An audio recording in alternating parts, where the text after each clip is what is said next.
Parents, racontez-nous, quel a été votre plus gros coup de chaud? Ma fille de 4 ans, atteinte de diabète de type 1, était en pleine acidocétose avec une glycémie de 4,85 Gral-L, et l'infirmière des urgences voulait lui administrer des comprimés de glucose, ce qui l'aurait tuée en quelques heures à peine. Quand l'hôpital s'est contenté de la sanctionner d'un simple avertissement au lieu de la licencier, j'ai commencé à la surveiller de près. C'est comme ça que j'ai découvert qu'elle posait aux autres infirmières des questions totalement basiques, du genre « Une haleine fruitée, ça veut dire trop de sucre ou pas assez ?» En fait, elle avait clairement des troubles cognitifs et travaillait depuis des années en enchaînant des gardes de 16 heures, mettant à jour les dossiers patients de mémoire à la fin de chaque service. La première fois que j'ai emmené ma fille aux urgences parce qu'elle vomissait, je croyais juste à une gastro. Mia avait vomi 3 fois depuis la crèche. Rien ne passait. Mais les enfants attrapent des virus tout le temps, non? À chaque gorgée d'eau, elle la rejetait dans la foulée. C'étaient des vomissements violents. Elle en sortait tremblante, les larmes aux yeux. Son haleine sucrée m'inquiétait énormément. Je n'arrêtais pas de répéter à l'infirmière d'accueil. Elle est diabétique de type 1. Je pense que sa glycémie est très haute. Quelqu'un peut vérifier, s'il vous plaît? Pendant ce temps, Mia était avachie sur mon épaule, la respiration rapide et superficielle.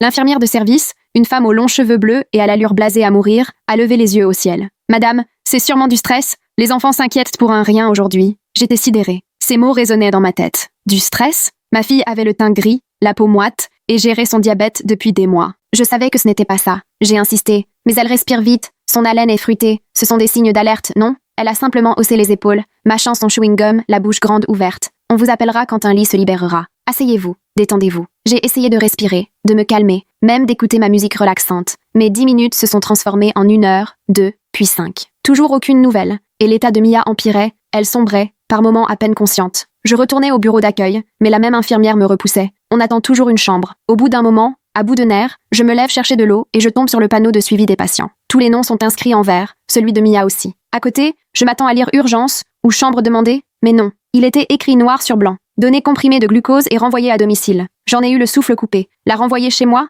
alors qu'on n'avait même pas contrôlé sa glycémie? J'ai foncé vers l'infirmière. « Excusez-moi, pourquoi le tableau indique-t-il de lui donner du glucose? Sa glycémie est élevée, pas basse. » Personne n'a vérifié. Elle n'a même pas levé les yeux de son écran. Le médecin l'a déjà vu d'après les symptômes. On commencera une perfusion dès qu'on aura une chambre. Ma voix tremblait de colère. Quel médecin? Personne n'a même posé un regard sur elle. Là, elle a enfin daigné me regarder, visiblement agacée. Le docteur surveille tous les patients. Vous avez dû être distraite. Cette fois, c'en était trop. Je suis allée à l'accueil et j'ai exigé « Je veux le nom du médecin des urgences de ce soir. » Tout de suite. L'agent m'a répondu « C'est le docteur Poe, mais elle s'occupe actuellement d'une urgence vitale. » Je me suis postée dans le couloir, guettant. Quand j'ai vu passer une femme en blouse avec le bon badge, je l'ai interceptée sans hésiter. « Docteur Poe, je suis la maman de Mia. Pouvez-vous m'expliquer pourquoi vous avez prescrit des comprimés de glucose pour elle? » Elle s'est arrêtée, l'air perdu. « Je suis désolée. Qui? Je n'ai rien prescrit pour une Mia ce soir. » Mon cœur battait à 100 à l'heure. Ma fille de 4 ans, diabétique, qui vomit avec une haleine fruitée, l'infirmière a dit que vous aviez prescrit du glucose. Son visage a changé du tout au tout. Des comprimés de glucose pour une haleine fruitée? Absolument pas. Montrez-la-moi tout de suite. Le docteur Poe s'est accroupi auprès de Mia, a vérifié sa respiration, et j'ai vu l'inquiétude sur son visage. Il me faut un lecteur de glycémie et un chariot d'urgence. Cet enfant fait une acidocétose. J'ai lancé un regard noir à l'infirmière aux cheveux bleus, qui faisait soudain semblant d'être absorbée par ses papiers. Résultat, glycémie à 4,85. Le docteur Poe m'a expliqué que si on lui avait donné ces comprimés de glucose, sa glycémie aurait explosé et elle serait morte en quelques heures. J'ai dit très clairement au médecin que je ne voulais plus jamais voir cette infirmière s'approcher de ma fille. Elle a compris et fait venir la sécurité. Cette nuit-là, on a transféré Mia en soins intensifs pédiatriques. Le médecin m'a expliqué que son sang était devenu si acide que ses organes commençaient à lâcher et que donner du glucose aurait été comme jeter de l'essence sur un feu. Au petit matin, une administrative de l'hôpital est venue s'excuser dans la chambre. Elle m'a dit que l'infirmière avait confondu les protocoles hyperglycémie, hypoglycémie et n'avait pas suivi les procédures d'évaluation. Confondre les protocoles? Sérieusement? Elle a failli tuer ma fille. Et puis je l'ai vue. L'infirmière aux cheveux bleus, en tenue, est passée devant moi comme si de rien n'était. Il ne l'avait même pas renvoyée, juste un avertissement, et c'est tout. Là, j'ai compris que ma mère avait raison. Si on veut que les choses soient faites correctement, il faut s'en charger soi-même. Les 2 semaines suivantes ont été un brouillard de visites à l'hôpital et de nuits si blanches.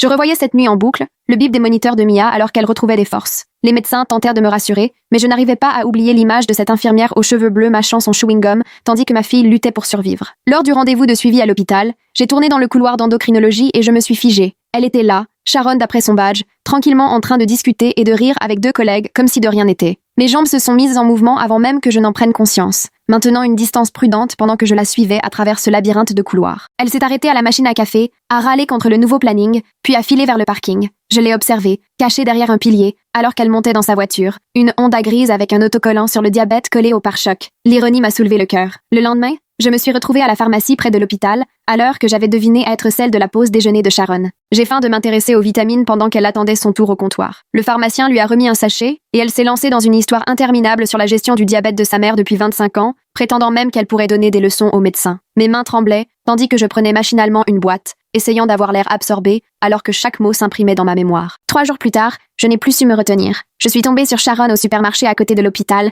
poussant son chariot dans le rayon des surgelés. Mon corps a agi avant moi, je me suis placée face à elle. Les mots ont fusé avant même que je puisse les retenir. Son visage est passé de l'incompréhension à la défense en un clin d'œil. Elle a haussé la voix, m'accusant d'avoir été hystérique et ingérable cette nuit-là aux urgences. Autour, les clients se sont arrêtés, certains brandissant déjà leur téléphone. Les flashs m'ont ramené à la réalité de la scène. Des agents de sécurité sont arrivés en quelques minutes, me sommant de quitter les lieux. Sharon a joué la victime à merveille, s'essuyant les yeux tout en expliquant que je la harcelais. Ce soir-là, Emma a débarqué chez moi avec une bouteille de vin, l'inquiétude peinte sur le visage. On se connaît depuis la fac, mais ce soir, elle jouait nerveusement avec son alliance au lieu de s'installer comme d'habitude. Elle m'a avoué que la mère de Sharon siégeait au conseil d'administration de l'école, le même qui devait valider sa mutation d'enseignante le mois prochain. Son mari avait déjà trouvé un poste ailleurs, la maison était en vente. Elle m'a supplié de lâcher prise, au moins jusqu'à ce que sa mutation soit officielle. J'ai regardé ma meilleure amie, comprenant qu'elle préférait sa carrière à la vérité. Le lundi suivant, j'ai dû trancher. Mon avocate venait d'accepter de s'occuper du dossier, mais exigeait la compte sur le champ. Au même instant, l'endocrinologue de Mia m'appelait pour des résultats inquiétants, nécessitant un rendez-vous en urgence. Ce conflit d'agenda me donnait l'impression que l'univers me testait. En récupérant le dossier de Mia au poste infirmier, j'ai remarqué le planning affiché dans la salle de pause. Le nom de Sharon y figurait en toutes lettres, prévu pour les nuits de toute la semaine. J'ai pris une photo discrètement. Choisir l'endocrinologue pour Mia, c'était rater le rendez-vous avec l'avocate et laisser à Sharon du temps pour réagir. En rentrant, 3 messages vocaux m'attendaient déjà. La sécurité de l'hôpital avait reçu une plainte officielle pour harcèlement, accompagnée de la vidéo du supermarché où l'on me voyait suivre Sharon en rayon. Le ton du vigile ne laissait planer aucune ambiguïté sur leur parti pris. Le lendemain matin, tout s'est enchaîné. L'alarme du capteur de glucose de Mia a retenti en plein cours de maths, déclenchant la panique à l'école à cause de son taux de sucre. En même temps, l'assistante de mon avocate m'a relancé, exigeant la compte pour ne pas abandonner le dossier. Puis le nom de Carl est apparu sur l'écran. La voix mielleuse de mon ex-mari s'est répandue dans l'écouteur, évoquant l'idée de consulter un expert en garde d'enfants à propos de mon soi-disant comportement instable. L'histoire du supermarché lui était déjà revenue aux oreilles. En courant vers l'école de Mia, je m'efforçais de garder une apparence calme et sereine. L'infirmière scolaire m'a informé qu'elle avait reçu un avertissement de l'hôpital concernant un parent soupçonné de harceler le personnel médical. Elle m'a longuement observé pendant que je vérifiais la glycémie de Mia et lui faisais son injection. Chaque geste contrôlé, chaque respiration mesurée, une démonstration que je n'étais pas la mère instable que Sharon décrivait. L'ironie était mordante. À trop bien jouer la carte de l'équilibre, je donnais du grain à moudre à Sharon, qui prétendait que j'avais perdu pied cette nuit-là. 2 jours plus tard, j'ai surpris des infirmières en pleine discussion à l'hôpital. Sharon avait fait une crise d'angoisse en s'occupant d'un enfant diabétique. Plusieurs collègues l'entourèrent dans la salle de pause, compatissant sur le sort de cette pauvre infirmière poursuivie par une mère démente. J'étais devenue la folle de service, la menace ambulante. Sharon avait parfaitement façonné son rôle de victime, mais la blessure la plus cuisante est venue de Mia. Au moment du coucher, elle m'a parlé de la gentille infirmière aux cheveux colorés qui lui avait offert une licorne en peluche lors de son passage en réa. À l'époque, j'étais trop focalisée sur sa guérison pour relever ces détails. Franchement, rien ne respire moins la compétence qu'une infirmière qui prend une haleine fruitée pour un signe de fête, alors qu'une gamine vire à la pile électrique. Les cheveux bleus auraient dû nous alerter que la suite serait haute en couleurs, mais pas dans le bon sens. Sharon était venue voir ma fille pendant que je dormais sur la chaise, semant tranquillement ses petites graines. Mia l'a défendue, me répétant que l'infirmière aux cheveux bleus avait un joli sourire. À 4 ans, elle n'avait aucune idée qu'elle encensait la femme qui avait mis sa vie en danger. L'heure de la sortie d'école est devenue un vrai casse-tête stratégique. Au milieu de la marée de parents, j'ai tout de suite repéré la Honda grise de Sharon, garée 3 rangées plus loin, vitre baissée. En passant près d'elle sous prétexte de consulter mon téléphone, j'ai aperçu des papiers sur le siège passager, des mails imprimés entre Sharon et sa supérieure, évoquant des questions de responsabilité. L'un d'eux parlait d'une mère hystérique. Ma main tremblait en prenant des photos à travers la vitre. La caméra de sécurité de l'école n'a rien raté. La fille de Sharon, Amy, qui était institutrice de CE1 à l'école de Mia, a vu la vidéo dès le soir même. Le lendemain matin, j'ai senti les regards et les murmures dans les couloirs. Amy avait laissé entendre à plusieurs collègues que je harcelais sa mère. Très vite, la rumeur s'est répandue dans toute l'école, ne laissant à personne le temps de vérifier les faits. Une semaine plus tard, la situation a littéralement explosé à la crèche. Lors du dépôt du matin, la directrice m'a prise à part. Elle m'a expliqué, le visage grave, que le renouvellement du financement public dépendait de la décision du conseil scolaire, où Sharon avait une influence considérable. 30 familles comptèrent sur la crèche. Dans le regard de la directrice, je lisais presque une supplique pour que je pense aux autres, à tous ces enfants qui risquaient de se retrouver sans solution. Le message était limpide. Il fallait que je renonce. Sinon, c'était la garde de dizaines d'enfants qui était compromise. Le coup le plus dur m'est venu de ma propre sœur. Elle a débarqué chez moi à l'improviste, s'est installée sur le canapé, la même expression inquiète que 5 ans plus tôt, après la mort de papa. Elle m'a rappelé combien j'avais sombré à l'époque, quand les médecins étaient repassés à côté de symptômes pourtant évidents, tout comme Sharon avait ignoré ceux de Mia. Ma sœur m'a parlé de thérapie, peut-être même d'un traitement, pesant chaque mot, obsession, schéma, transformant ma colère légitime en pathologie. Ce soir-là, un post Facebook est apparu. Le groupe communautaire de l'hôpital, habituellement rempli d'annonces de tombola et de remerciements, relayait un long message accusant certains parents d'ingratitude et de harcèlement envers le personnel soignant. Les commentaires se sont déchaînés, reprenant massivement la version de Sharon. La vidéo du supermarché a été partagée, puis repostée dans 3 groupes de parents du quartier. En quelques heures, plus de 200 messages me désignaient comme la méchante de l'histoire. J'ai tenté de trouver des témoins, en dressant la liste des infirmières présentes ce soir-là, pensant les contacter une à une. Mais les ressources humaines de l'hôpital ont intercepté mes démarches, les qualifiant de harcèlement. J'ai reçu une lettre recommandée, une mise en demeure menaçant de poursuite si je continuais à contacter le personnel au sujet de l'incident. Sharon n'en est pas restée là. Avec un sang-froid glaçant, elle a échangé ses gardes pour s'assurer d'être présente lors du contrôle du diabète de Mia à l'hôpital. Le planning affichait clairement que sa demande avait été acceptée. Impossible de changer de médecin sans nuire au suivi de Mia. J'étais piégée, obligée de la retrouver en face à face. L'épuisement est alors devenu mon principal ennemi. 3 semaines de lutte, à tout noter, à veiller sur Mia tout en gérant son diabète, m'avaient mise sur les rotules. Lors de l'anniversaire d'une amie de Mia, au restaurant, j'étais tellement à bout que mes mains tremblaient en préparant l'insuline, et j'ai failli me tromper de dose. J'ai rectifié à temps, mais ma maladresse a suffi à alarmer le responsable, qui a cru que j'étais ivre et a appelé le SAMU. Le rapport d'incident s'est retrouvé dans le fichier de la protection de l'enfance avant même que je puisse m'expliquer. Emma m'a finalement trahi par texto. Son mari menaçait de divorcer si elle continuait à fréquenter la folle harceleuse de l'hôpital. « Je suis persuadée qu'il s'est passé quelque chose cette nuit-là », écrivait-elle, « mais je ne peux pas risquer ma famille. » Son message se terminait par des excuses vides de sens. 20 ans d'amitié réduisent à quelques lignes soigneusement rédigées. L'isolement est devenu plus que palpable. Lors de la dernière prise de sang de Mia, j'ai vu les autres parents traverser le parking pour m'éviter. Une mère a même attrapé la main de son enfant en accélérant le pas. J'ai appris plus tard que le groupe Facebook des mamans du quartier parlait de moi. 847 commentaires analysaient mes faits et gestes, mon style d'éducation, mon équilibre mental. Le post s'intitulait « Alerte parents dangereux », assorti d'une photo prise lors du dîner des bénévoles de l'hôpital l'année précédente. J'ai commencé à tout archiver de manière obsessionnelle. Capture d'écran, photos, enregistrements, dossiers médicaux. Ma table de salle à manger a disparu sous des piles de classeurs multicolores. Pour moi, cette guerre ne pouvait finir que par la chute de l'une ou l'autre, et j'étais bien décidée à ne pas perdre. Sharon avait le système avec elle, mais moi, j'avais la vérité. Parmi toutes ces preuves, il y aurait bien quelque chose pour établir ce qui s'était réellement passé cette nuit-là. Les camps étaient de formés. Sharon avait retourné la communauté contre moi, menacé ma garde et sali l'image de ma fille. Mais j'avais noté ses contradictions, relevé ses mensonges et discerné les failles dans son discours. Le vrai combat ne faisait que commencer. 1 mois après le début de notre affrontement, j'ai découvert que Sharon avait rejoint le même groupe de soutien pour le diabète que ma sœur. Les réunions avaient lieu le mardi soir au centre communal, et ma sœur m'a parlé de cette nouvelle bénévole, si dévouée. Sharon avait même cité des passages du livre préféré de Mia, des détails qu'elle n'aurait pu connaître qu'en m'écoutant le soir, quand je sombrais de fatigue. Ce n'est qu'en lui montrant une photo que ma sœur a compris qui était Sharon, et je l'ai vue blêmir. Pour l'altercation au supermarché, chacune a dû déposer plainte au commissariat, dans des salles séparées, chacune livrant sa version. L'inspecteur nous a fait passer un détecteur de mensonges. Nous l'avons réussi toutes les deux. Sharon était persuadée que je la harcelais, et moi, j'étais convaincue qu'elle avait mis la vie de Mia en danger. 2 vérités irréconciliables, qui n'annulèrent pas la sincérité de l'autre. En relisant mes preuves, j'ai retrouvé les messages envoyés cette nuit-là aux urgences, ainsi que des textos à des amis où je mettais moi-même en doute mes inquiétudes. Peut-être que j'ai exagéré. Elle avait l'air débordée. Ces messages,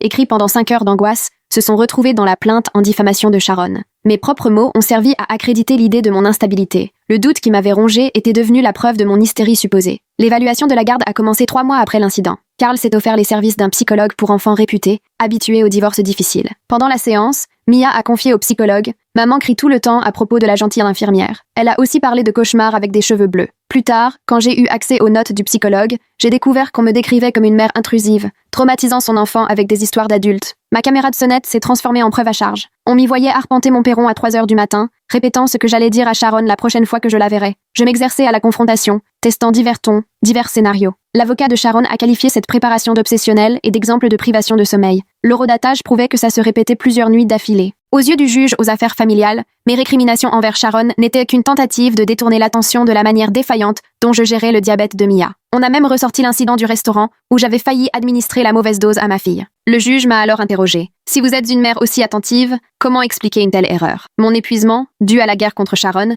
est devenu dans leur bouche la preuve de mon incompétence. Au fil du temps, des motifs se sont dessinés dans les dossiers médicaux de Mia. Dans ses notes MyChart, on comptait 3 rendez-vous où il avait fallu clarifier les posologies avec Sharon présente. Et à chaque fois, le médecin avait rectifié ce qu'elle avait proposé. C'était discret, mais constant. La confusion de Sharon ne s'arrêtait pas à cette nuit-là, et les dossiers publics en révélaient en plus encore. Son nom figurait dans un compte-rendu du conseil d'administration de l'hôpital, 2 ans plus tôt, où l'on débattait de la nécessité de réformer le personnel à la suite d'incidents flous. Le rapport restait évasif, mais Sharon figurait parmi les 5 infirmières nommément citées. Je me suis alors demandé combien d'autres familles a-t-elle passé avant nous. Les séances de thérapie que le juge m'imposait se sont finalement retournées contre moi. La thérapeute, contrainte de faire des rapports à l'expert chargé de la garde, a noté noir sur blanc mes fantasmes de revanche. J'avais été franche en confiant que j'imaginais parfois Sharon perdre son diplôme, devoir répondre de ses actes. Celui qui était censé m'aider à dépasser mon traumatisme est devenu l'outil qui prouvait ma prétendue rancune. J'ai essayé d'enregistrer Sharon à la sortie de l'école. Elle s'était portée volontaire pour surveiller le passage piéton, me barrant la route chaque jour. Je tenais mon téléphone discrètement, espérant enregistrer une preuve de son harcèlement,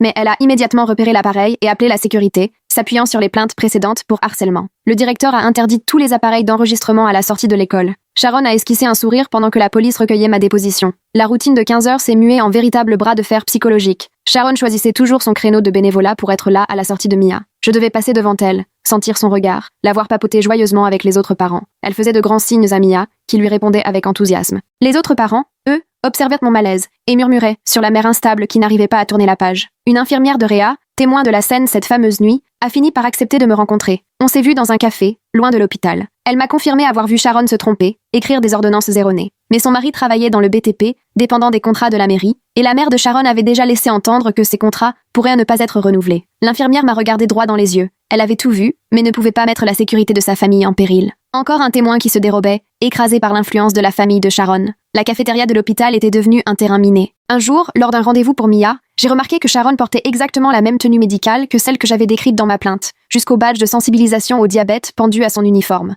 En passant près de notre table, son parfum a immédiatement déclenché quelque chose chez Mia, dont le visage est devenu livide. Les mains se sont mises à trembler. Les autres familles présentes ont bien vu la réaction de ma fille. Sharon avait transformé le traumatisme en arme. Un médiateur de l'hôpital m'a alors contacté pour discuter d'un possible accord. Sharon acceptait de changer de service, si, en échange, j'abandonnais ma plainte civile et reconnaissais publiquement m'être trompée sur les faits de cette nuit-là. Il y avait des conditions. Je devais signer une clause de confidentialité et présenter des excuses publiques. Mon refus a été interprété par le médiateur comme la preuve que je préférais me venger plutôt que d'assurer le bien-être de ma fille dans le seul hôpital de la région capable de traiter les urgences pédiatriques liées au diabète. J'ai poursuivi mon enquête et découvert que Sharon avait rédigé des prescriptions de glucose sans l'aval d'un médecin, en violation du règlement. L'hôpital exigeait pourtant une double signature dans les 30 minutes pour toute prescription. Mais, cette nuit-là, aucune des ordonnances de Sharon n'avait été contresignée. Ce n'était pas une erreur imputable à quelqu'un d'autre. Sharon avait agi seule, au mépris du protocole. En écoutant les notes vocales du Dr Chen, enregistrées pendant sa garde, une autre dimension est apparue. Il avait laissé des instructions détaillées pour la gestion des urgences diabétiques, à destination de l'équipe infirmière. Le système montrait que Sharon avait ouvert le message pendant son service, mais seulement 12 secondes.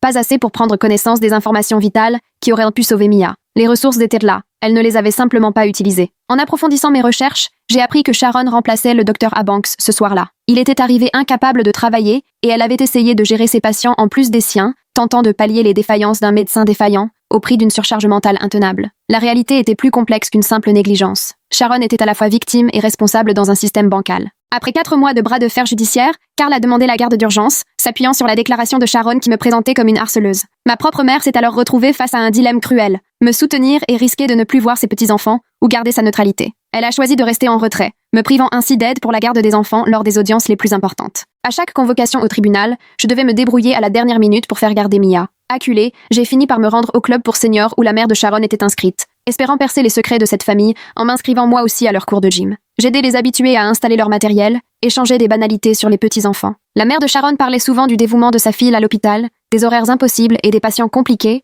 mais jamais elle n'a évoqué ce qui s'était passé avec Mia. C'est comme ça que j'ai appris que l'ex-mari de Sharon entraînait dans un club de gym. J'y ai inscrit Mia, et en discutant, j'ai compris que Sharon avait mené une guerre totale pour obtenir la garde de leur fille ado, Brittany. Peu à peu, j'ai vu émerger dans notre conflit les mêmes mécanismes de contrôle et de manipulation qui régnaient dans la vie de Sharon. Les preuves s'accumulaient dans les documents officiels. Les comptes rendus du conseil d'administration de l'hôpital signalaient 3 incidents liés au protocole du glucose pendant les gardes de Sharon en 2 ans, toujours présentés comme des occasions d'apprendre, jamais comme des fautes. On sentait bien que l'établissement avait à cœur de protéger ses employés avant les patients, à en croire le soin mis dans le choix des mots. De son côté, Carl durcissait ses demandes de garde et déposait des requêtes en s'appuyant sur la déclaration de Sharon, m'accusant d'être obsessionnel. Me défendre voulait dire manquer le rendez-vous ultra rare avec le diabétologue de Mia, qui ne vient que tous les 3 mois. Ce rendez-vous manqué, on l'a brandi au tribunal comme une preuve de négligence. À chaque pas vers la vérité, je perdais un peu plus de ma crédibilité de mère. 3 mois de frais d'avocat ont vidé mes économies, mes cartes de crédit étaient au taquet, alors que la cagnotte en ligne lancée par Sharon pour sa défense contre la diffamation atteignait 30 000 $,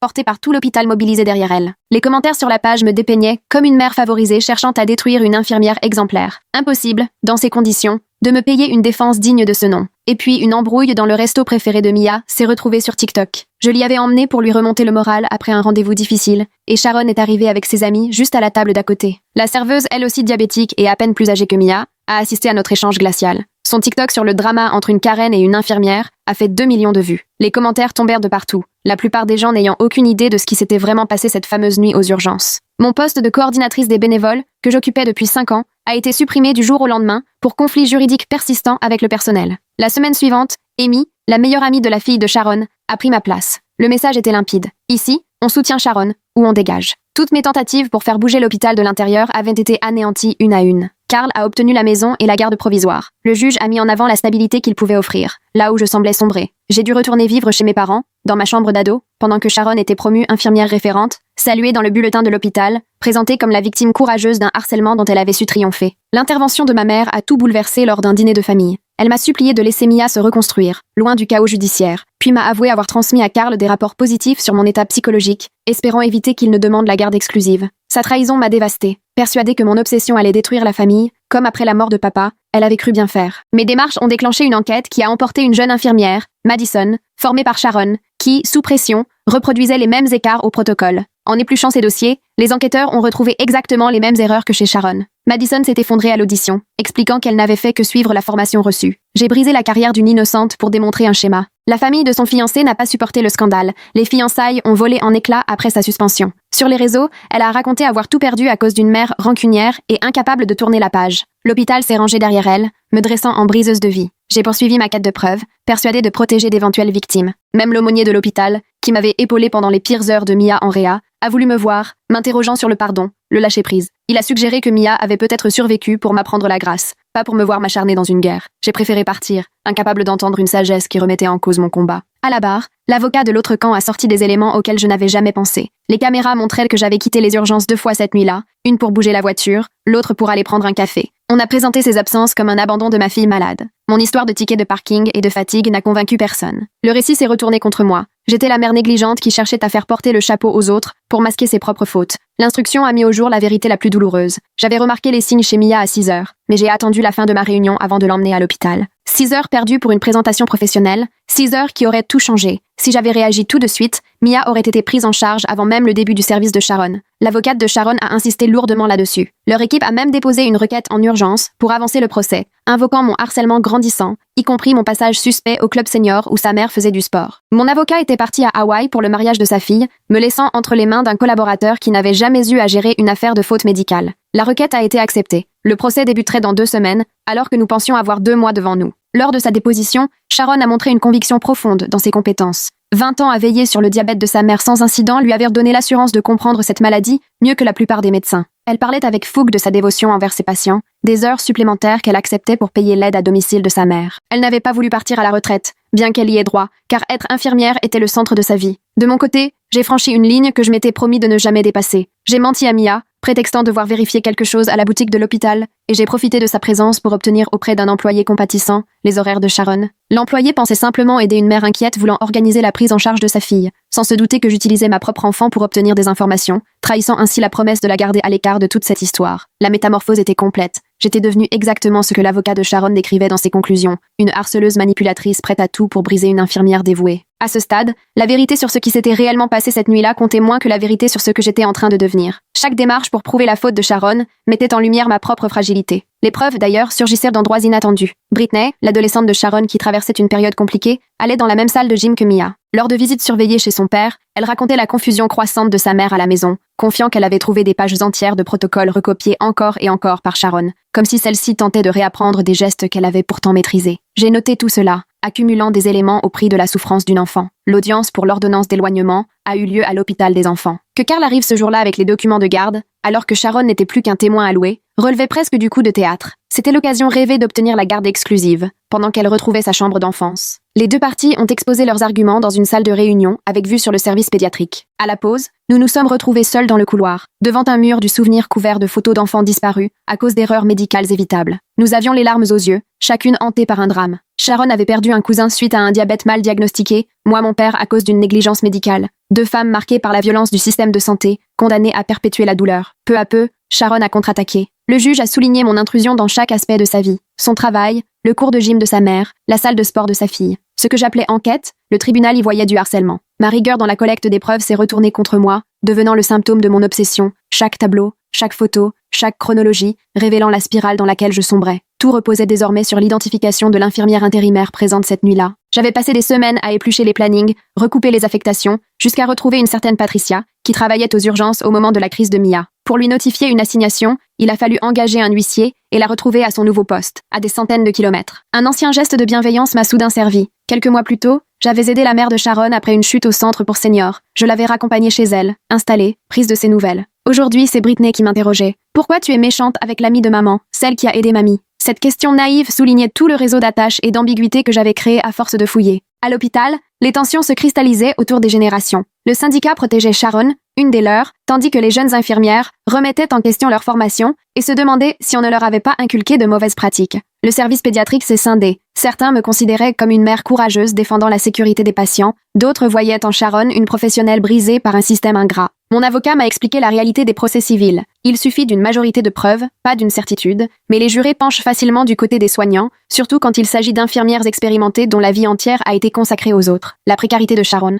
la maladie de sa mère, ses heures supplémentaires, tout cela la rendait terriblement touchante. Face à elle, je passais pour une privilégiée s'en prenant à une héroïne ordinaire. Acculée, j'ai sollicité d'anciennes connaissances. Les infirmières de néonatologie qui avaient connu Mia à sa naissance prématurée se souvenaient de ma vigilance. Elles avaient appuyé mon intuition quand j'avais senti que quelque chose n'allait pas, malgré des résultats rassurants. Grâce à mon insistance, on avait agi à temps et sauvé Mia. Ces infirmières ont rédigé des attestations mettant en avant mon jugement et mon instinct maternel, mais la solidarité professionnelle les empêchait de témoigner directement contre Sharon. Leurs déclarations ont pourtant mis au jour un détail accablant. Mia avait en réalité fait 2 arrêts cardiaques en réanimation pédiatrique, et non un seul comme je le croyais. L'erreur de Sharon avait failli coûter la vie à ma fille à 2 reprises, la seconde fois alors que je m'étais assoupie, épuisée. Les infirmières s'étaient battues pour elle, sans que je ne sache rien. Le fil conducteur se précisait. J'avais sauvé Mia à 3 reprises en 4 ans d'erreur médicale. Ma vigilance, loin de la paranoïa, était forgée par l'expérience. Finalement, Patricia, l'infirmière intérimaire, a accepté de fournir une attestation après avoir reçu l'assignation. Elle a confirmé que Sharon était perdue ce soir-là concernant les protocoles de gestion du glucose,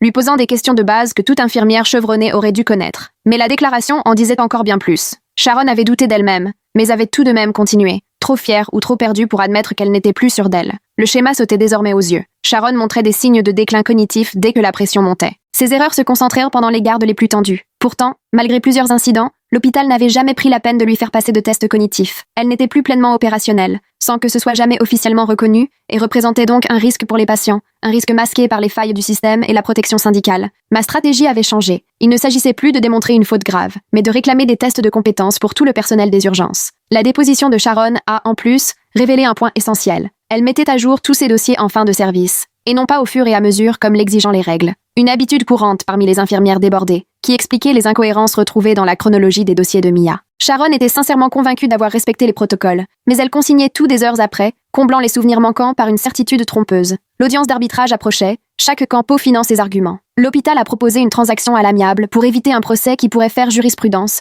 sur la question des tests cognitifs imposés aux infirmières en fin de carrière. Le syndicat ne pouvait pas se permettre de perdre ce bras de fer. L'instauration de tests toucherait des dizaines d'infirmières expérimentées, piliers des équipes depuis des décennies. Les enjeux dépassaient largement notre histoire personnelle. Lors des premières séances, j'ai présenté mes preuves avec calme. Mon passage du rôle de parent en colère à celui de défenseur de la sécurité des patients a désarçonné l'équipe de Sharon, qui s'était appuyée sur mon prétendu déséquilibre pour bâtir sa défense. Chaque mot pesait, chaque présentation professionnelle sapait leur version des faits et renforçait la mienne. L'analyse des dossiers a mis au jour un schéma clair. Les erreurs de Sharon n'étaient pas anodines. Elles survenaient toujours lors des doubles gardes ou des périodes de forte tension. Le système l'avait laissé tomber autant qu'elle avait laissé tomber Mia. Le sous-effectif chronique imposait une charge mentale démesurée à des infirmières qui auraient dû être protégées, pas exploitées. Les preuves dressèrent le portrait d'une négligence institutionnelle favorisant les défaillances individuelles. Les 2 parties se préparaient au verdict, sachant que seule l'une de nous sortirait de là sans y laisser sa carrière. La salle de conférence était pleine à craquer. Direction de l'hôpital, représentants syndicaux, défenseurs des droits des patients. 50 membres du personnel assistaient à l'affrontement, obligés de prendre position en public. Les alliances de la salle de repos se transformaient en clans officiels,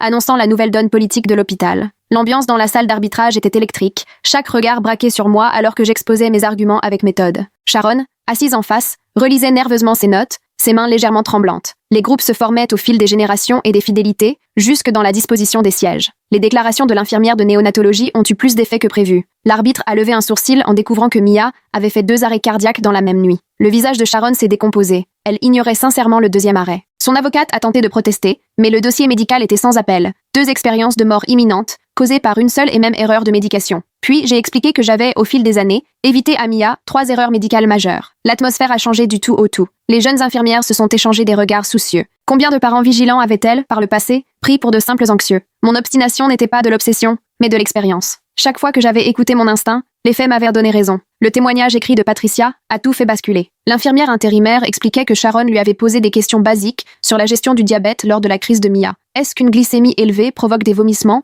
Une haleine fruitée est-elle signe d'hyperglycémie ou d'hypoglycémie? Des connaissances élémentaires qu'une infirmière des urgences devrait maîtriser les yeux fermés. L'avocate de Sharon a tenté de minimiser, mais Patricia était précise dans ses observations. Elle avait noté la confusion de Sharon sur les types d'insuline, son hésitation face aux symptômes de l'acidocétose. Patricia pensait que Sharon la testait, alors qu'en réalité, elle était perdue. La vérité était bien plus inquiétante que la simple malveillance. J'ai vu le visage de Sharon se décomposer au fur et à mesure qu'elle comprenait ses propres failles. 20 ans à gérer le diabète de type 2 de sa mère ne l'avaient pas préparée à l'urgence pédiatrique du type 1. Son expertise n'était qu'un mirage, entretenu par la routine, jamais par la gestion de vraies crises. Cette prise de conscience l'a anéantie, bien plus que n'importe quelle accusation. L'arbitre a alors demandé une pause. Dans le couloir, j'ai surpris une vive discussion entre syndicalistes. Certains tenaient à soutenir Sharon coûte que coûte. D'autres s'inquiétèrent de la responsabilité morale et légale d'une telle défense. Les jeunes réclamèrent des réformes, tandis que les plus anciennes faisaient hors bloc autour de leurs collègues. Pendant la pause, la mère de Sharon est arrivée, accompagnée de Mia. Karl avait organisé ça, convaincu que la présence de Mia me déstabiliserait. Mais il s'est passé tout autre chose. La mère de Sharon peinait à manipuler son lecteur de glycémie, ses doigts déformés par l'arthrose l'empêchant d'appuyer sur les boutons. Sans réfléchir, je l'ai aidé à vérifier sa glycémie, et l'expérience commune du diabète a créé un instant de connivence inattendue. Sharon a assisté à la scène, les larmes aux yeux. Elle a compris ce que je voyais. 2 familles brisées par les dysfonctionnements d'un même système. Sa mère avait besoin de son salaire pour ses soins. Ma fille avait besoin d'un hôpital sûr. Aucune de nous ne pouvait gagner sans que l'autre n'y perde l'essentiel. L'après-midi a été consacré aux pratiques de documentation de Sharon. L'arbitre s'est penché sur les horodatage, qui prouvaient qu'elle mettait systématiquement à jour les dossiers des heures après les faits, s'appuyant sur sa mémoire plus que sur l'exactitude. Toutes les infirmières présentes ont reconnu cette manière de faire. Beaucoup se sont remués, mal à l'aise. Le service informatique de l'hôpital avait validé des images de vidéosurveillance, montrant Sharon accéder et modifier des dossiers en fin de service. Il ne s'agissait pas d'une falsification malveillante, mais d'une mauvaise habitude devenue dangereuse. Sharon était convaincue de l'exactitude de ses souvenirs reconstitués. Ce mode de documentation après coup remontait à des années, banalisé par la surcharge de travail. Les preuves dressaient un portrait accablant d'un échec systémique. Cette nuit-là, Sharon avait enchaîné 16 heures de garde, remplaçant 2 collègues absentes, sans pause, sans soutien, simplement une infirmière usée, poussée au bout de ses capacités par un sous-effectif chronique. 50 personnes entassées dans une salle pour voir 2 femmes s'expliquer sur des erreurs médicales,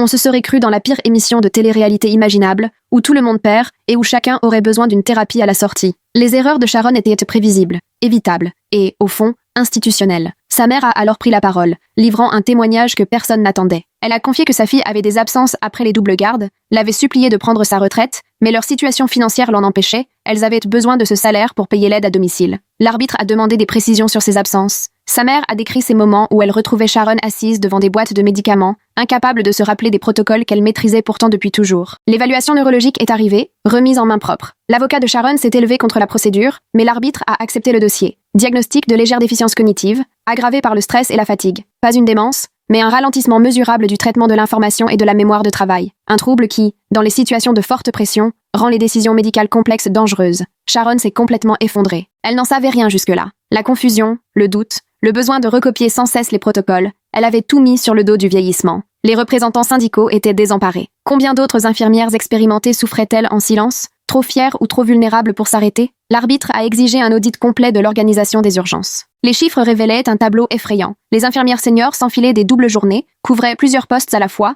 et prenaient des décisions vitales dans un état d'épuisement avancé, donc affaibli sur le plan cognitif. Ce système ne se contentait pas de tolérer les erreurs, il les rendait inévitables. Mon avocat a alors présenté notre dernier argument. Il ne s'agissait pas de pointer Sharon du doigt, mais de changer les règles du jeu. Test cognitif obligatoire pour tous les soignants des urgences, limitation stricte des heures de travail consécutives, double contrôle infirmier pour les urgences pédiatriques. Des mesures pour protéger à la fois les patients et les équipes. L'équipe de Sharon a répliqué, invoquant la réalité budgétaire. Imposer ces tests pousserait des dizaines de seniors vers la retraite, et l'hôpital n'avait pas les moyens de les remplacer. La pénurie d'infirmières obligeait à choisir entre du personnel fatigué ou pas de personnel du tout. On me présentait comme une privilégiée, exigeant la perfection d'un système déjà à bout de force. Les syndicats se sont alors divisés. Les plus jeunes soutenaient la réforme, voyant dans les tests une garantie de protection, tandis que les anciennes y voyaient une discrimination déguisée, synonyme de précarité et de mise au rebut. La fracture entre générations, latente depuis le début, a éclaté au grand jour. C'est alors que j'ai pris une décision qui a surpris tout le monde, moi y compris. Je me suis adressée directement à l'arbitre et proposé un compromis, des tests obligatoires, mais assortis d'un accompagnement respectueux. Les infirmières qui échoueraient seraient réaffectées à des postes moins exposés, sans licenciement. Gestion des dossiers médicaux, formation des patients, soutien administratif, des rôles qui valorisent l'expérience sans exposer des vies au danger. Sharon m'a lancé un regard empli de reconnaissance. La proposition préservait leur dignité et la sécurité de tous. Sa mère n'aurait pas à renoncer à son aide. Mia n'aurait plus à craindre une infirmière perdue en pleine urgence. Ce n'était pas la justice, mais c'était déjà une avancée. L'arbitre a alors interrogé directement Sharon sur cette fameuse nuit. Elle a reconnu que ses souvenirs étaient en flou. 16 heures de garde, des collègues absentes, un médecin fragilisé qu'elle avait dû remplacer, tout se mélangeait. Elle avait reconstruit le déroulé des faits par automatisme, pas par mémoire réelle. Les prescriptions de glucose lui semblaient correctes car c'était ce qu'elle faisait habituellement. Les administrateurs de l'hôpital se sont réunis pour évaluer le coût du compromis. Réaffecter les seniors signifiait embaucher de nouveaux profils pour les postes clés, mais l'alternative, c'était davantage de procès, d'enfants brisés, de familles endeuillées. La question budgétaire est passée du refus du changement à la nécessité d'accompagner une mutation inévitable. La présence de Karl pendant l'arbitrage s'est retournée contre lui. Il s'attendait à me voir en colère, instable, revancharde. Il a assisté à une démonstration calme, argumentée, et à une ouverture de compromis. À chaque proposition raisonnable, ses arguments pour la garde s'effritaient. La décision finale s'est jouée sur le calendrier. L'hôpital demandait 5 ans pour appliquer les nouveaux tests. J'exigeais une mise en place immédiate avec 1 an de transition. Nous avons trouvé un accord sur 18 mois, avec tests immédiats pour les nouveaux et déploiement progressif pour le personnel actuel.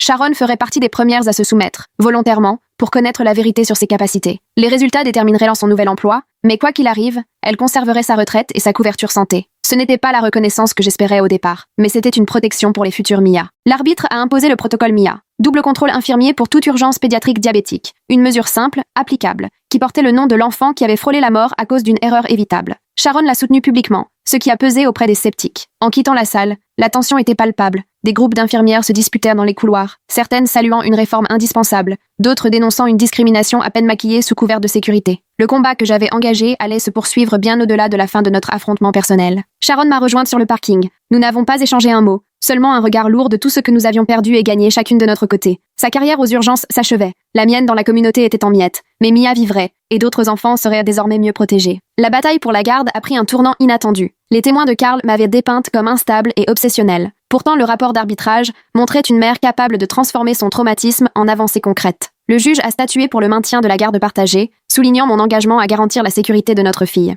Emma a repris contact, timidement. Sa demande de mutation avait été acceptée, mais notre amitié n'a jamais retrouvé son équilibre. 20 ans de confiance envolés à cause d'enjeux professionnels. Elle s'est excusée à nouveau, mais nous savions toutes les deux que certaines trahisons laissent des traces indélébiles. Quant à Madison, la jeune infirmière prise dans la tourmente, elle a finalement trouvé un poste en clinique. Curieusement, elle m'a remerciée. Ma plainte lui avait ouvert les yeux sur des pratiques risquées qu'on lui avait inculquées. Elle reprenait sa formation, décidée à devenir l'infirmière que Sharon aurait dû être. Sur le groupe Facebook, le ton s'est peu à peu adouci. L'étiquette « parents dangereux » est restée en ligne, mais les commentaires ont changé. Certains parents ont raconté leur propre combat pour la sécurité médicale. D'autres se sont interrogés sur la légitimité des parents difficiles. La discussion que j'avais lancée dérangeait, mais elle était essentielle. À l'hôpital, les changements se sont mis en place sans tarder. Les premiers tests cognitifs ont révélé des données inquiétantes. 15% des infirmières seniors aux urgences montrèrent des signes de stress affectant leurs capacités. Le syndicat a bataillé ferme pour obtenir des transitions humaines en s'appuyant sur notre arbitrage comme référence. Sharon a été chargée de la vérification des dossiers médicaux et ses années d'expérience ont permis de repérer des failles dans la formation et les habitudes de documentation. Elle a trouvé du sens à prévenir les erreurs qu'elle-même avait commises. Les soins pour sa mère se sont poursuivis, sans rupture, grâce à la préservation de sa retraite. Mia a pris l'habitude de ses rendez-vous trimestriels chez l'endocrinologue. Plus besoin de manœuvrer pour éviter Sharon. Il nous arrivait de nous croiser dans les couloirs, 2 femmes à jamais liées par une nuit tragique. Aucune de nous n'a obtenu la justice espérée, mais nous avions donné à Mia ce qu'il lui fallait. 1 an plus tard, j'ai accepté d'intégrer le conseil consultatif des familles de l'hôpital. Mon image de mère hystérique avait laissé place à celle de la mère qui avait tout bouleversé. Ce n'était pas une rédemption, mais une forme de sens arrachée à la douleur. Les réformes ont porté leurs fruits. Pendant 1 an, aucune erreur de médication n'a été relevée aux urgences pédiatriques pour les cas de diabète, et la double vérification infirmière a permis d'éviter 3 erreurs qui auraient pu s'avérer fatales. D'autres hôpitaux se sont inspirés de nos protocoles, citant nos résultats d'arbitrage. Sharon et moi, nous nous sommes retrouvés au symposium annuel sur la sécurité à l'hôpital. Elle a présenté une conférence sur les bonnes pratiques de documentation. Pour ma part, j'ai parlé de la défense des droits des patients. Nous étions assises chacune à une extrémité de l'auditorium, mais nos discours résonnaient à l'unisson. Les systèmes faillissent, les gens en perdent le prix, et le changement exige des efforts de tous. La guerre entre nous s'était achevée, non par une victoire, mais par un compromis usant. Sharon avait gardé sa dignité et sa retraite, mais perdu son poste au chevet des patients. De mon côté, j'avais obtenu une réforme, au prix de ma réputation et d'une amitié précieuse. Aucune de nous n'en est sortie indemne, mais le protocole mis en place pour Mia protégera d'innombrables enfants. Au fond, nous avions toutes les deux eu raison et tort à la fois. Sharon avait commis une faute grave, fruit d'un système défaillant et de ses propres limites. Quant à moi, j'avais poursuivi la justice à un prix qui a brisé des carrières et des liens innocents. La vérité était bien plus nuancée que nous l'aurions voulu, mais Mia était en vie. D'autres enfants le seraient aussi. Cela devait suffire. Abonnez-vous pour découvrir d'autres histoires dans le même esprit. Merci à tous pour votre soutien.